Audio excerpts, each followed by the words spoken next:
인공관절도 다 사용을 해봤지만 사용해서 수술을 할 것 같습니다. 안녕하세요. 정형외과 전문의 국승환입니다.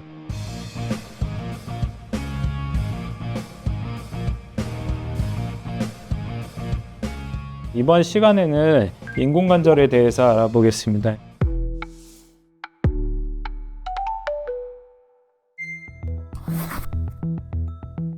인공관절은 우리가 고식적으로 예전부터 사용해오던 그 방법이 있고, PSI라 그래서 환자 맞춤형 인공관절이 있고, 그리고 로봇을 이용해서 하는 인공관절이 있는데, 우선적으로는 인공관절을 사용하는 이유는 관절염에 대해서 통증 완화를 시키기 위해서 그 연골을 대체하는 수술로, 최종적인 수술로 볼 수가 있는데, 이 세 가지 모두 다 목적 자체는 관절염을 치료하기 위한 목적은 같겠으나 의학이 발달하고 의공학이 발달하면서 좀 더 정확하고 안전한 치료를 위해서 조금 더 나은 치료들이라고 볼 수가 있겠습니다. 목적은 다 같다고 볼 수가 있습니다.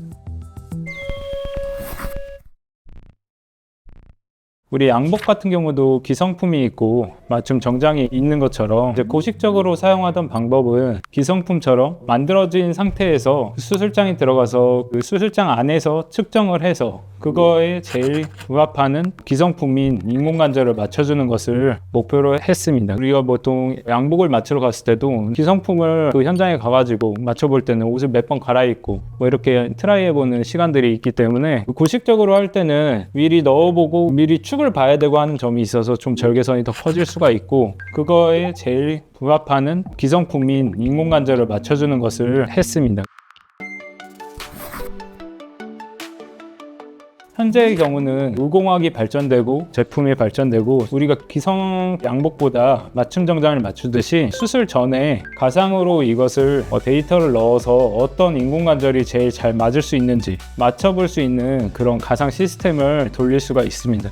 그래서 3D 프린팅으로 해서 미리 이렇게 맞춰봐서 절상면을 미리 적용을 해서 어떤 인공관절이 제일 부합하는지를 맞춰볼 수 있는 게 환자 맞춤형 인공관절. 원래는 내경을 뚫어져서 이 축을 보고 결정을 해야 되지만, 수술 전에 환자분에 맞춰진 3D 프린팅된 게 있다면 그거를 바로 대체해서 넣을 수 있기 때문에 중간 과정의 몇 단계를 건너뛸 수가 있는 것입니다. 그래서 수술 시간이 짧아지고 절개선이 짧아지는 겁니다. 이미 내가 맞춤 정장을 맞췄을 때는 테일러 분이 양복을 그냥 바로 주시면 딱 맞고 입을 수 있는 거기 때문에, 우리가 기성품 맞추듯이 한번 껴보고 다른 것이 안 맞으면 다시 해보고 이런 과정을 거치지 않아도 되는 중간에 과정이 생략된 그 차이점이 있겠습니다. 그리고 고관절부터 발목까지 이어진 축에서 오다리 교정, 내방암 변형을 교정할 수 있는 축을 계산할 수 있게 됩니다. 우리가 어떤 길을 갈 때도 내비게이션 도움을 받듯이 내비게이션 마커를 이용해서 같이 움직이는 로봇 인공관절의 수술이 있겠습니다. 로봇이 직접 들어가서 직접 움직이면서 수술을 하는 게 아닌 로봇 팔이라고 있어서 그거를 사람이 손으로 잡는 것이고, 미리 세팅된 값으로 이렇게 여기까지만 들어갈 수 있다 하고 그 이상 못 들어가게, 그걸 못 벗어나게 하는 방지가 있기 때문에 그런 식으로 가는 거라서 결국에는 사람이 움직여야 됩니다. 그렇기 때문에 로봇의 내비게이션 기능을 사용하려면 추가적으로 로봇을 더 세팅해줘야 되는 것도 있고, 중간에 로봇이 오류가 날 수 있는 가능성, 그리고 또 내비게이션 센서라 그래서 절개선을 조금 더 넣어서 마킹을 해줘야 되는 환자분들한테 불편감이 따를 수가 있습니다. 또 하나의 장점으로 보면, 외국에서는 경험이 얼마 없는 초심자에서 좀 숙달할 수 있는 도구로도 이제 사용하는 경우도 있습니다. 무릎 인공관절의 수명이 증가하게 된 것은 의료 제품에 대한 과학이 발전하면서 그 인공관절에 쓰여지는 제품의 수명이 증가하고, 그와 맞물려서 의료진의 경험이 쌓여지면서 시너지 효과를 내면서 수명이 급격히 증가한 것으로 보입니다. 오랫동안 인공관절을 사용하고 싶으시면 수술 후에 바른 생활 습관, 침대나 소파 생활을 하면서 방바닥에 앉지 않거나 무리한 운동을 하지 않고 허벅지 근육을 키워주고 코어를 키워주는 것, 그리고 일상생활에서 다치지 않게 조심하는 것, 그런 것들이 좀 더 오래 사용할 수 있는 방법이 아닐까 싶습니다.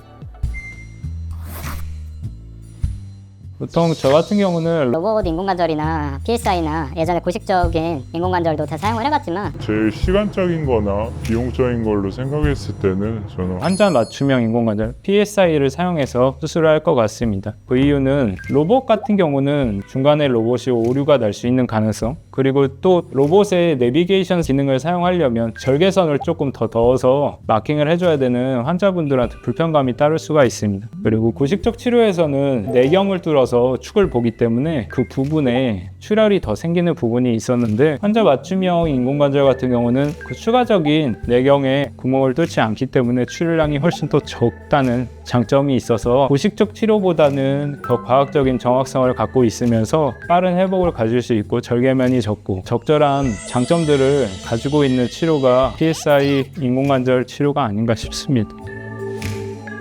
오늘은 인공관절의 고식적 치료와 PSI, 환자 맞춤 인공관절, 그리고 로봇 인공관절의 장단점에 대해서 알아봤습니다. 어떤 치료든지 받으실 때 정형외과 전문의와 상의를 해서 한다면 만족할 만한 결과가 있지 않을까 싶습니다. 다음 영상에서 환자분들이 궁금하실 만한 더 유익한 정보로 찾아뵙도록 하겠습니다.